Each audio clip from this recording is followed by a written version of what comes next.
Yes, this is Mr. Controversy, and this is the infamous three-point conversion station. Keep it locked.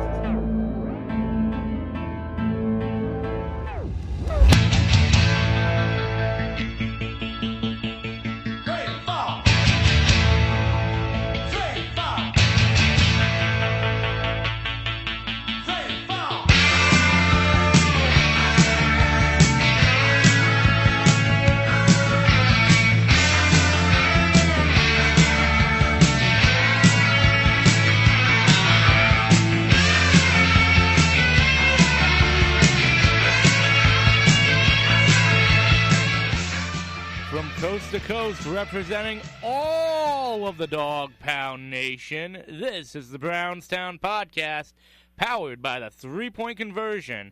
I'm Eric, and over there is LA.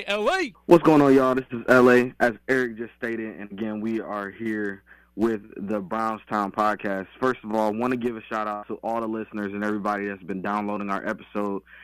It looks like we are catching fire, so definitely appreciate that. I appreciate the fans. Eric, I just want to ask you something, man. You know, how is your day going so far, and is it contagious, bro? It's contagious. I mean, why is it that this past week had so many quotable moments on Hard Knocks, and yet, you know, I'll be honest, this might have been one of the best Hard Knocks episodes. And this is all before what went down later on in the week, but... Absolutely. And look, before we start getting into the Hard Knocks, going to let everybody know this week's episode is going to include Hard Knocks, as we were just talking about a little bit. We're going to talk about, of course, the untimely release of our linebacker, Kendricks. Of course, the preseason game. We have Cut Day that will be coming up on Saturday. And then also... we might have a little bit of news for you guys regarding the actual show. So make sure you keep it locked the entire show. Like I said, we're going to be diving straight into it. So, Eric, let's get back into, I guess, what we were talking about just a minute ago, because you were ready to jump all over it. Hard Knocks. What did you take away from this week? I took away that, you know, this team isn't just complete seriousness. I mean, one of the things that I knew about Baker going into this was he was a hard worker. He was this guy. I mean, he was ready to put the time in. Then all of a sudden you see the John Dorsey video during the rookie show, and you have to admit, that was hilarious. Yeah, it was, absolutely. The rookie show was funny, and maybe after seeing Baker's on Hard Knocks, I didn't think it. I mean, it was funny to me still, but it kind of wore away just because, you know, they put that out there days before it came, and we saw it on Hard Knocks. So, to me, from the rookie show, the funniest thing was the Jarvis Landry, you know, reenactment. Like, I mean, yeah. That was absolutely hilarious to me. I just I didn't know that he could be imitated like that. Dang, I forgot. It's a wide receiver that quote that imitated him, but he's a guy that I don't even think is going to be on the roster. But he did an amazing job, and I apologize to him. You know, but he did an amazing job. It seemed like everybody was like out of their seats. To see Bob Wiley laugh was just absolutely amazing. He's a legend. He honestly, he's become such a folk legend. It's not even funny right now. Right. Yes. And it's just, I mean, that whole entire thing was hilarious. Now, I want to get into my weird moment for me. So, my weird moment from that show would absolutely have to be the Cajuice Rocks thing. Yeah, I mean, and it was like, and just showing like him again. I mean, like, it's like, I understand he has a good feel-good story, cool, but your week was last week. You know, let's move on to somebody else. You know, let's hear about somebody else. There's a ton of players on this team. Like, I'm ready to see what's up with Jamie Collins, or, you know, something like that. Like, somebody we haven't heard from. He didn't. To me, to have that extra camera time was a little uncomfortable. What do you think? Yeah, I mean, honestly, someone brought this up on the page. That they were shocked that someone like a Nate Orchard was not getting any time at all, which the fact is, it was weird just in that sense, but the fact is, we're talking about, I don't even know what it is, probably even weirder, there's one guy that's gotten even less time, and it's in that same room. You probably know exactly who I'm talking about. Nobody has made mention of Seth the Valve at all, which it's almost like... Well, go ahead. I kind of get it because he's been dealing with an injury, he's been dealing with an injury like in the entire time. So I kind of get like that, you know, like it seems like Hard Knocks just don't want to deal or talk to anybody, or maybe it's something the Browns asked not to, but it's like they're not really, you know, interested in talking to somebody who's been dealing. I mean, like if you get injured after we saw you play, or you know something like that, they will follow and say, okay, you know, on this episode of Hard Knocks, we are with Jarvis Landry, who was just recently injured, you know, this past week in the preseason game. You know, it's something like that, you know. Absolutely. But not a guy that's just been sitting on the sidelines the entire time in an ice tub. Nobody cares about that.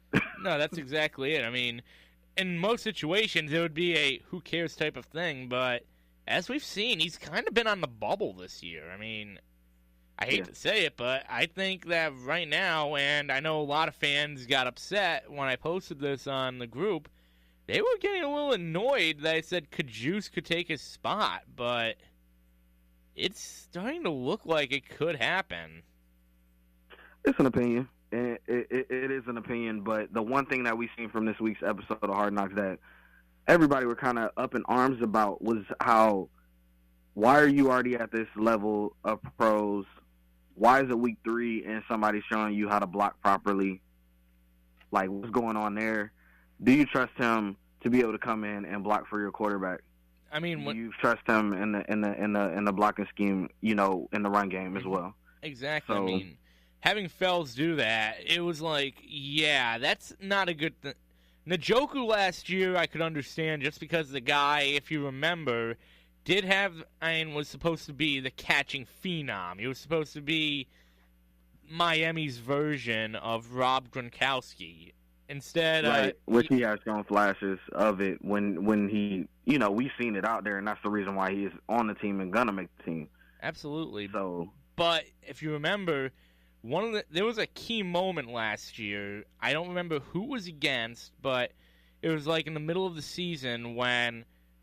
Who was it? I can't remember for the life of me what team it was, but somebody hit Kaiser, and if you've watched, Njoku felt awful about it, and the next week... Okay. Yeah, I know what you're talking about. Yeah, I think Kaiser got hurt that game, for that game, but ended up coming back, but the kid felt awful because they were pretty much best friends at that point, but...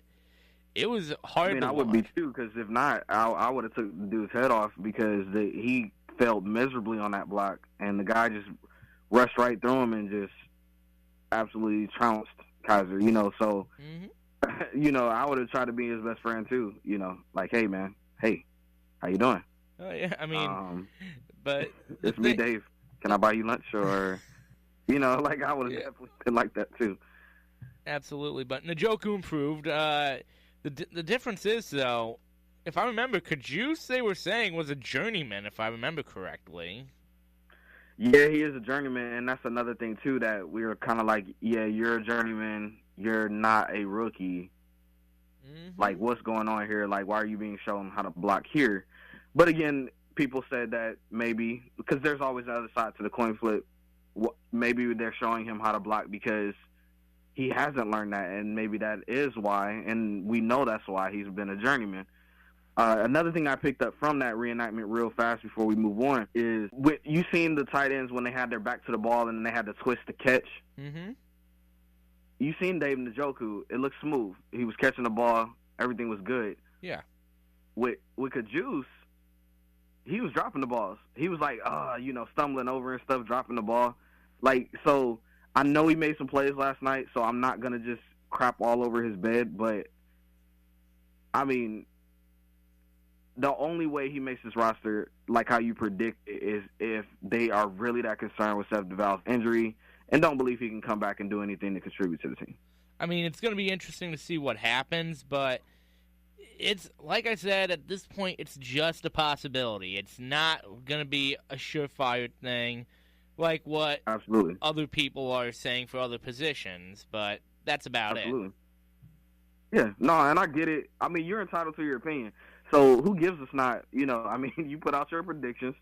'Cause when we make predictions, it's a prediction, just like what it is. So, look, I got your back. You already know I do. I'll call you stupid, but it'll be to your face, But it doesn't matter to me. But is there any other moments that jumped out to you about Hard Knocks before we move on? Not really, because it was a good episode, but it was also on Tuesday. I'm still a little shot from Wednesday myself. Gotcha. Understood. Well, just to remind you guys, this is L.A. and Eric, and we are talking BrownTown right now, powered by the 3-point conversion. When we come back, we will go ahead and hop into Mychal Kendricks being cut, of course, the preseason game, and more.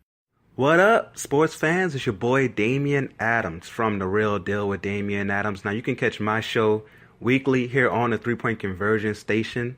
I'm always bringing that real sports talk for the real sports fan. But if you're hearing my voice right now, that means you're living life correctly, because you're listening to BrownTown with my man L.A. and Eric. Make sure you stay tuned. Tell your friends about the show, because you know they're bringing that real for you, that knowledge for you here on BrownTown. And we are back.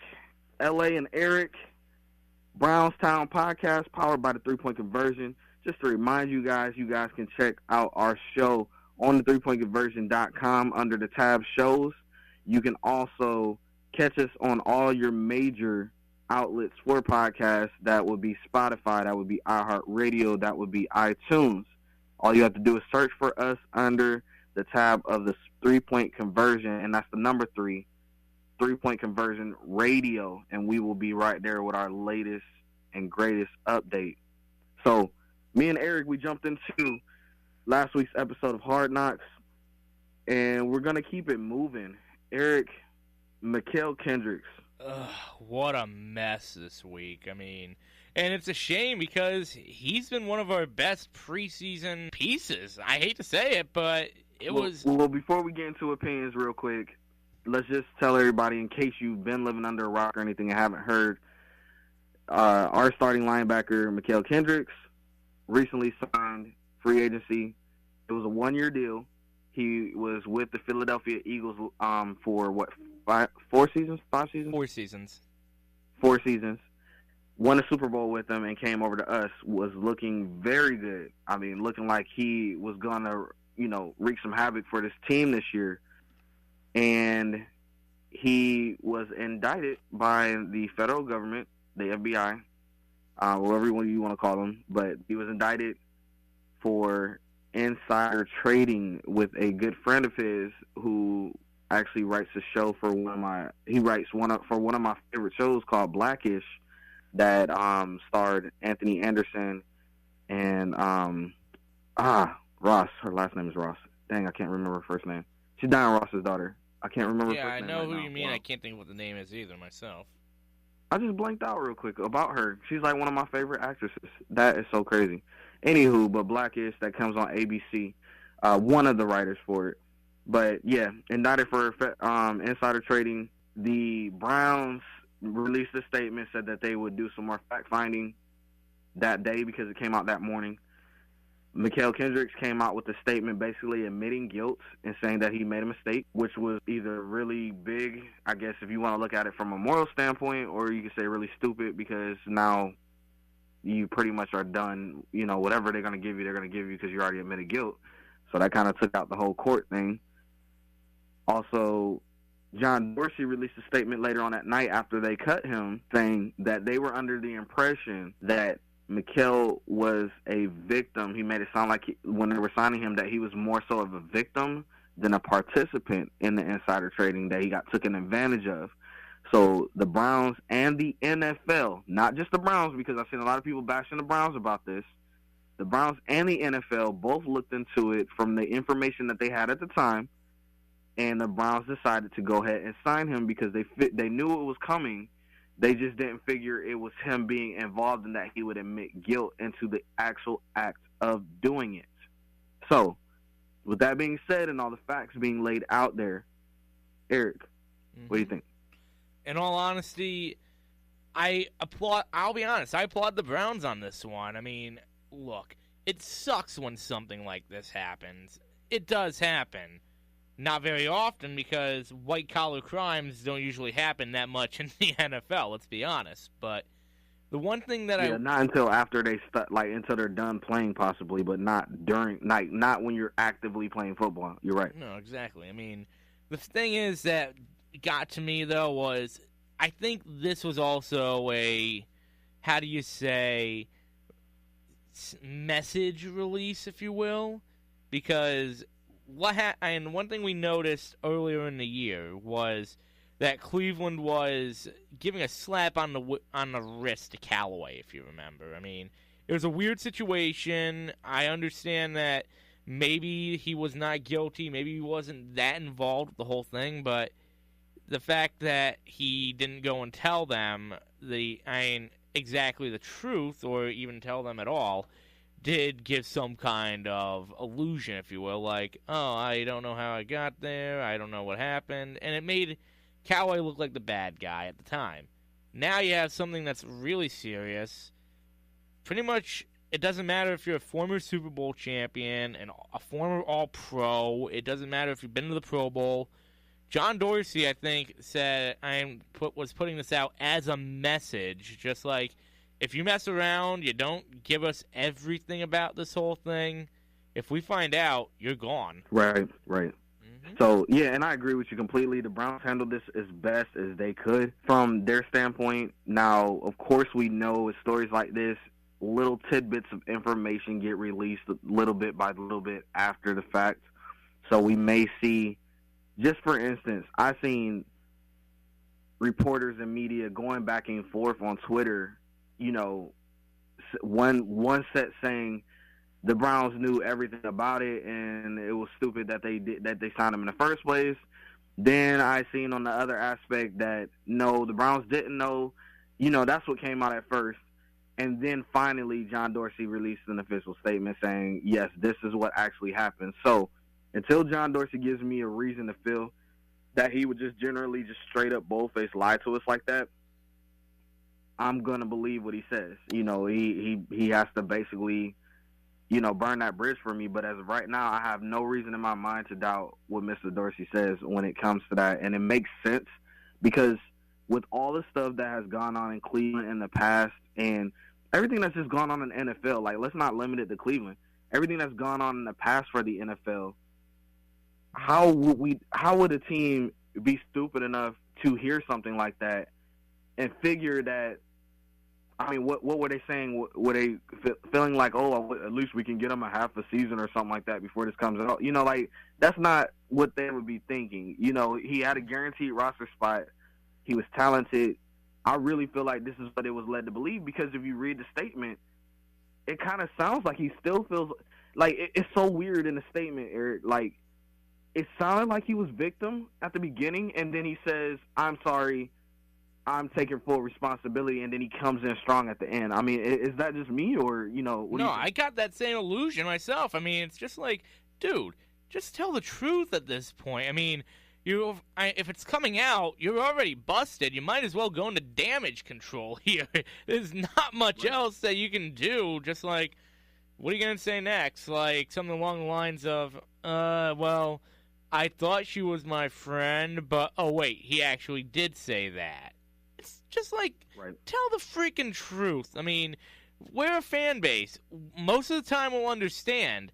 When stuff comes out that gets you released, that's when we start judging. And, you know, it's sad, especially considering that even some fans don't understand the severity of the situation. Like, I remember the minute that it came out, I was on the NFL Facebook page.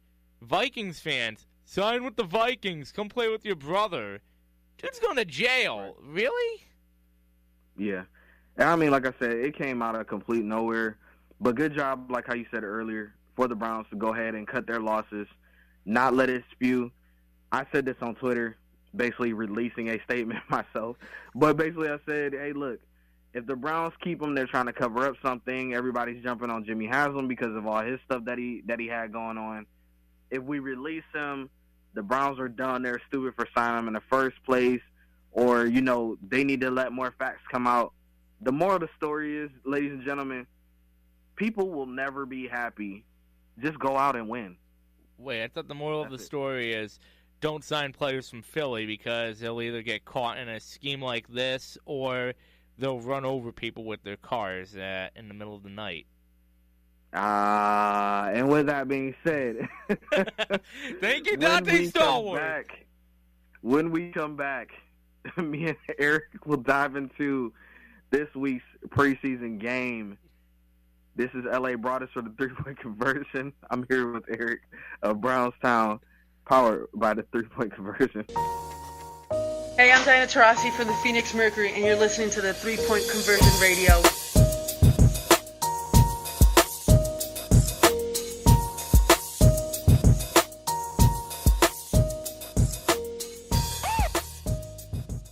And we are back. I am here, LA Broadus, with my crazy co-host, Eric.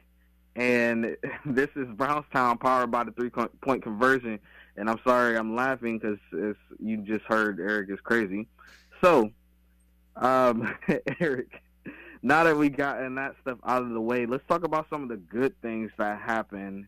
The Browns had a preseason game last night against the Detroit Lions and looked to have completely dominated that game, ending their preseason 3 wins, 1 loss overall. But last night's game, 35-17. What jumped out to you from this game? Well, obviously, the one thing that did jump out is I don't know if it's just because of execution, but the play calling on offense by Freddie Hitchens. For those that don't know the story, Freddie Hitchens is one of the coaches on the Browns. Every year, what Todd Haley does is he lets one of his coaches take over offensive coordinator duties for the night.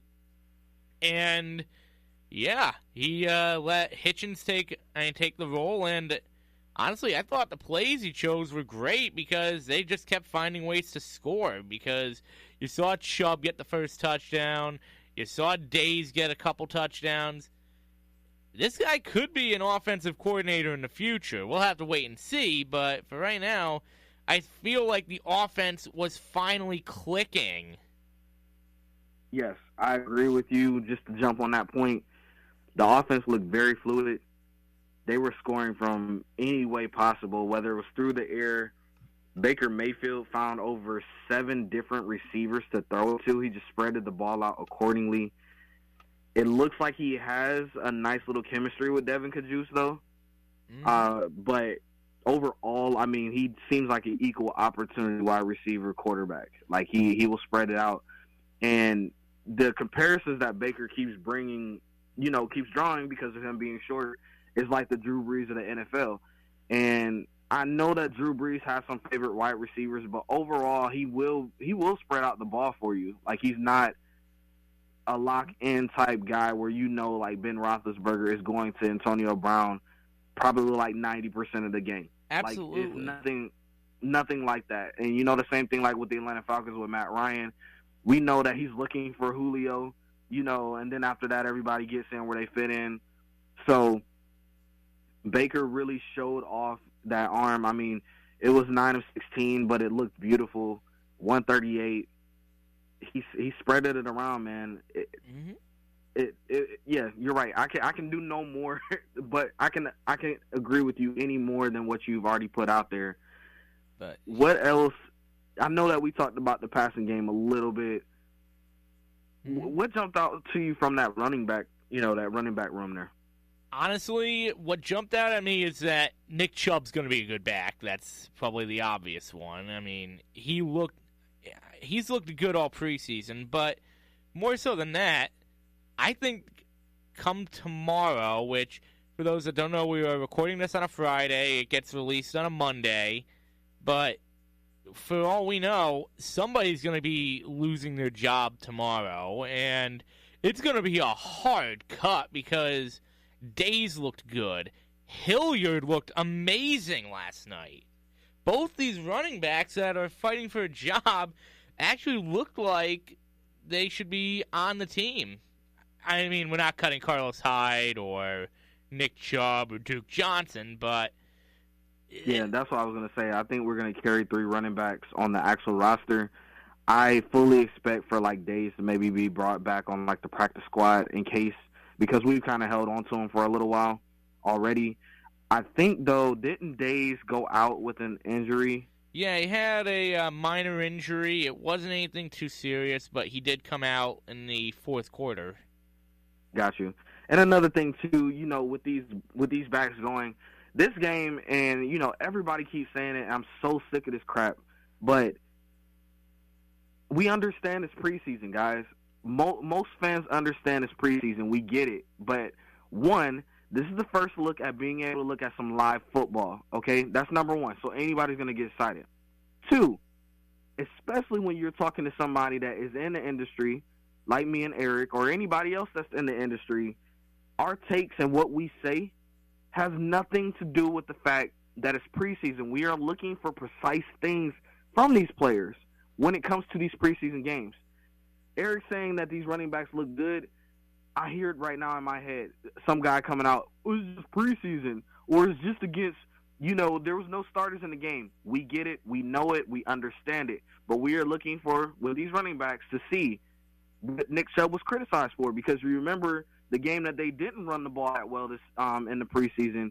Nick Chubb was criticized for not being able to see the hole open up. He was being indecisive when it came to him and hit his cuts to get to the hole. This game, he looked a lot better with that. You know, wouldn't you agree? Like, he looked a lot better with that. And we understand it's preseason, but we're looking for precise movement. Absolutely. I mean, the other thing that I think people don't realize is, yeah, it's preseason. I know that it's not glorious like an actual NFL game, but you also got to realize how many of these players are also fighting for a job. In some cases, right, this is more exciting than the first couple weeks of the season, because in the first couple weeks they're shaking off the rust. All the stars are maybe not going to get to the expectation that you would the regular season. That's why they call it the midseason form. These are kids right now that are fighting for a job. This is a veteran trying to keep his career afloat. I mean, this is what people need to see. This is what people want to see. They want to see this excitement, but it's just preseason. It doesn't count for anything. Shut the hell up. And that's the thing that I got into it. Well, not got into it, but I got into a spirited conversation with a fan about the fact of it being preseason, and they were saying, you know, a lot of people are calling because of the injuries and stuff, oh, you know, Nick's preseason, do this, do that. And I said, you guys don't understand. Players are out there fighting for a job. They are on the bubble, or they have no chance to make a team, but they need game film. So this preseason game here for the Browns looked really well for those players that won't make it, because they have a good game tape. They have good game tape, and these other teams are going to look at it, and as soon as these guys get cut, they're going to get picked up by somebody else.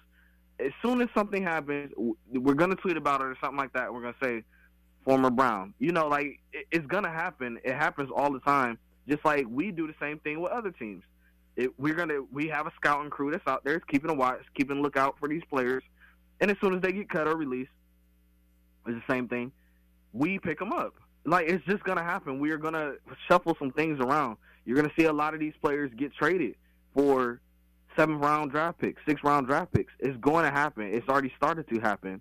So that's the whole purpose of preseason. I get it. The injuries do not do us, you know, any justice. We hate them just as much as you guys do. But guess what? It's the NFL.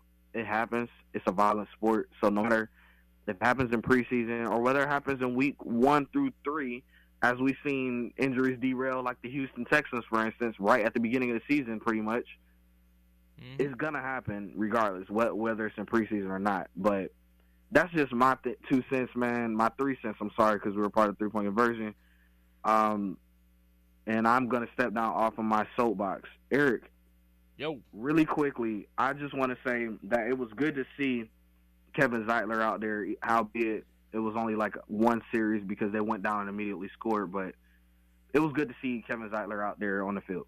It absolutely was. I mean, one of the things that everyone's been talking about is how bad the lines looked, which, honestly, the lines looked pretty good. Please stop being melodramatic about the line. But the fact that we finally got to see one of the core pieces of that line finally suit up and play is a great thing. I mean, I hate to say it, but he's going to have to be the leader on that line now. I mean, look, we don't have Joe Thomas anymore.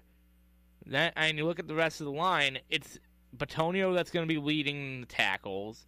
Zeitler's got to lead the guards and probably the center because, well, Treader is not to be that guy.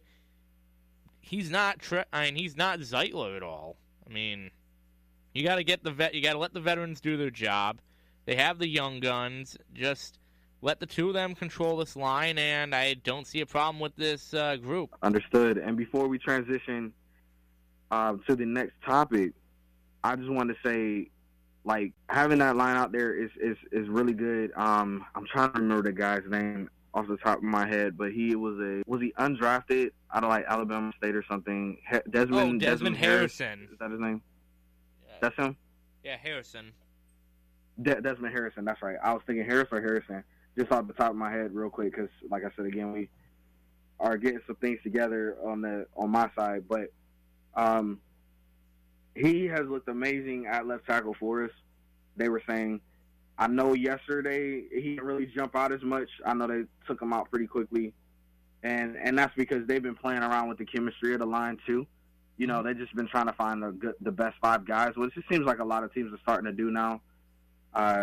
Which is interesting just looking at that. But they've been tinkering and everything like that with it. So, I mean, we might do some things as far as, like, finding that left tackle pretty soon. If not, I know that will be at the top of the needs list for for this year's draft coming up. So it's not going to, we'll get it fixed pretty quickly. Oh, absolutely. But when we come back, myself and Eric will jump into our finishing touches of this preseason game, and then we will talk about, of course, Cut Day. This is LA and Eric, BrownTown, powered by the 3-point conversion, and we'll be back. This is Linebacker Mychal from the Phoenix Mercury, and you're listening to the 3-point conversion.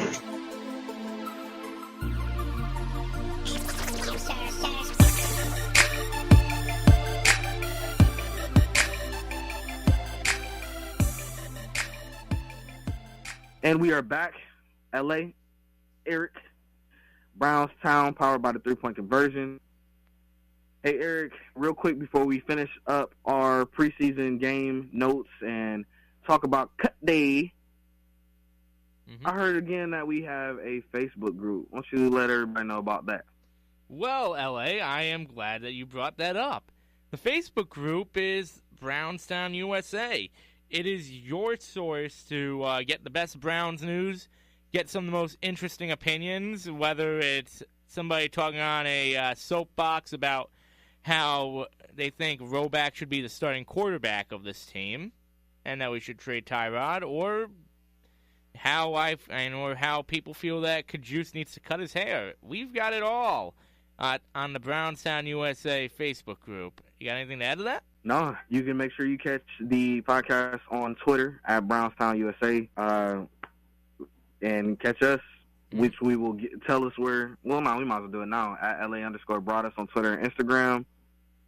My man Eric at Stoshball on Twitter and at I am Stoshball on Instagram. Yes, sir. I think we're gonna have to get you to talk about where you got Stoshball from on the show one of these days. In due time, my friend. In due time. There's some intrigue, some mystery there from my homie. But, Eric, this preseason game, again, Browns won 35-17 against the Detroit Lions. What did you see anything else from this game, per se? I know we talked a lot about the offense. What about the defense? Defense, the one name that everyone kept bringing up was Nate Orchard, who went off big time. It's a questionable thing because you got to ask, is he doing this to save his job in Cleveland? It was a great job, but we'll have to wait and see. I mean, it was very hard to see. So we talked about earlier about the Mychal Kendricks thing. I want to ask you this. Mychal Kendricks, we knew spot was guaranteed. Like, that was going to happen. Now that he is no longer with the team, that opens up a roster spot, bro. So who do you see stepping up in that spot? Well, there's a couple people, because at this point, it's probably going to be a defensive player, let's be honest. I mean, right. Nate Orchard has some experience with linebacker, but he is mainly known as a, as a defensive end. So that's a real possibility. I recently did a thing that we could end up seeing, who was it? Jerick McKinnon take that spot. He's looked fantastic as well. Michael Jordan, I think, lost some stock last night for that spot. But, it could be interesting just to see who and where it goes from here. I would say at this point, probably Orchard or McKinnon. Yeah, I know that those are two hot names right now that's been out there. A couple people have mentioned Simeon Thomas as well. This could pretty much be the very interesting thing, as well as I know people were talking about, even though they didn't have big games last night, but, Chad Thomas has been brought up. Burgess has been brought up as well. It's a lot of talent on that defensive side, which is something that, Dorsey orchestrated to bring in people that were going to battle. And again, guys, I'm not talking about the actual position, like, people that's coming up in the actual position, but just people that could take the roster spot on the defensive side. Because I pretty much think that our offense is set. I don't think you'll see too many crazy things, although that is actually a great transition, man, about cuts, because that's what we're going to talk about next. So we already talked about a little bit earlier, Eric, you said, and you released in BrownTown USA on Facebook, your projected cut list. And everybody was up in arms about Devin Kajus possibly beating out Self DeValve, which I don't see why they would be up in arms about, because it's been said. I mean, that's not like really surprising or anything. It's been said if you pay attention to anything that's been going on with the Browns this year. It's been said. So I get that. I do. Now, the part that I'm trying to figure out mostly is, like I said, that open roster spot that we got there on the defensive side now that is vacated by Mychal.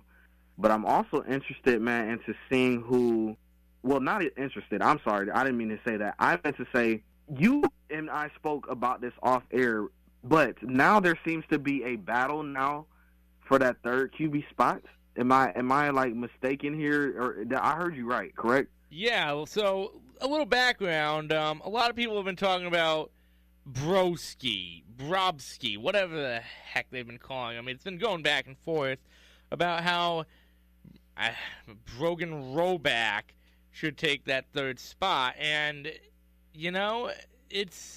I got to get your feelings. How do you feel about dropping and cutting Drew Stanton for Brogan Roback? The best thing that I heard stated about having Drew Stanton in the room is this. Drew Stanton realizes and knows that he will never be a starter in this league. He's been in the league for 11, 12 years. He knows he won't be a starter. So you have a quarterback that is in that room that is not trying to press and give you controversy to be a starter. That's number one. Two, as I just stated, he has been in the league for 11 to 12 years, basically.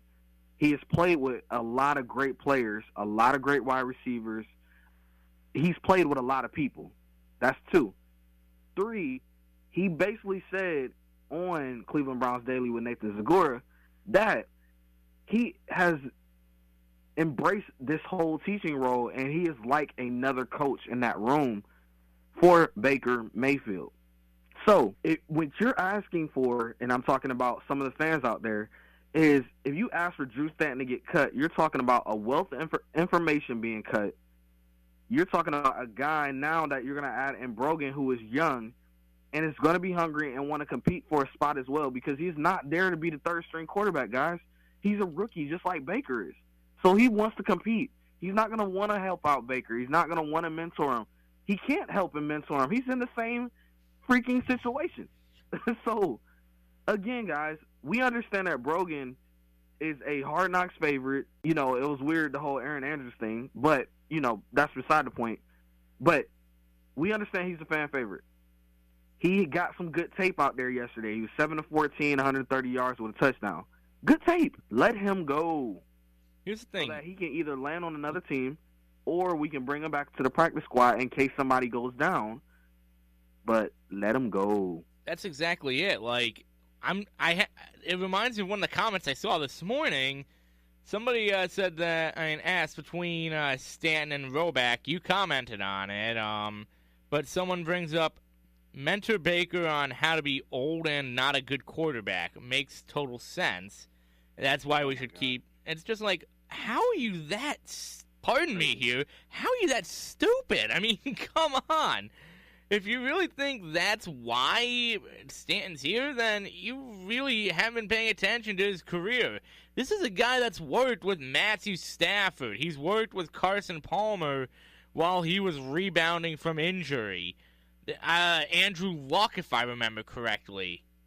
And you want to let him go because, Roback's looked good. No, that's not how this works. We tried the whole rookie thing last year. If you remember, we had Deshaun Kaiser. We had Kevin Hogan, who was essentially a rookie because he played like half a game the year before. And then you had Cody Kessler, who was a second-year guy. There was no leadership in that quarterback room. One of the biggest complaints was, why did we get rid of McCown? So you really think that we should go through this just because Brogan Roback looked pretty good in the last preseason game, which I know we were talking about this earlier about how the preseason's important, but it's the second half of the last preseason game. I get people are playing for a job right now, but is that really the best measuring stick? True. And again, like I said, people are led by emotions. A lot of times you can't tell, especially on the internet, if they're just saying stuff because they want to troll. So, again, we don't know these things. They will continue to be a mystery, sir. But at the end of the day, Brogan is gone. I would be extremely shocked if Brogan stays and they cut Drew. And I know they gave Drew, didn't they give him like $7 million? They gave him something like that. The only way I could see Brogan staying is if they give Drew some kind of administration coaching position, which it's too close to the season to do that now. So if it was earlier... The thing is that Drew, and I know he's not looked great in preseason, but again, he hasn't had consistent snaps and he hasn't been able to go in there. So, I mean, it's crazy how people expect for a quarterback, like, they don't play him at all the first game, or they did play him, I think, a little bit the first game. He didn't play at all the second game. They throw him out there, the third game or whatever. It's a rhythm to being a quarterback in the National Football League. Like, he has to get ready and develop for that. But if he's not and he's holding the clipboard and he's in Baker's ear, which it seems like it's been helping Baker a ton, how do you expect for him just to run out there immediately and, look great? I mean, he didn't. So I expected it from Drew. I really think that they would bring Drew in and just say, hey, man, hold it down. Because the minute Baker steps on that field, the minute that happens, Hugh's been there, bro. The minute he steps on that field, it's going to be very hard to put Taylor back in, first of all, especially if Baker looks really, really good. Two, it's going to be hard to put Tyrod back in because of all the Baker supporters. They're going to become extremely loud like we've seen in these years past when it's happened. So I get it, but I'm just saying if I was Coach Hugh, that's what Drew is there for, to be the glue to kind of hold it together for a second. Try to keep Baker on the sideline as long as you can, as far as just being able to see the preparation of the game, seeing the in-game situations, just being able to see the flow of it, before you get him out there on that field. Mm-hmm. That's all I'm saying. Because then, too, you get Baker out there and Baker looks atrocious or Baker gets injured. Now we're looking at a travesty. Okay, I would rather see bodies fly as far as Drew's body.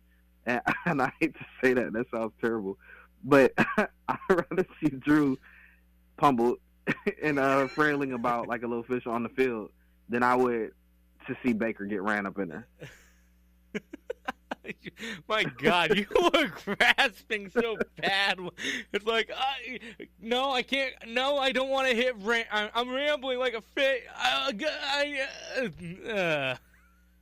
Hey, look, it is what it is. Yeah, but it is what it is. But but look, we're gonna be right back to wrap up the show, give you guys some announcements, and then put our final touches on everything. This is LA. He's my man Eric, and this is BrownTown, powered by the 3-Point Conversion. Hey, this is Brittany Griner from the Phoenix Mercury, and you listen to the 3-Point Conversion.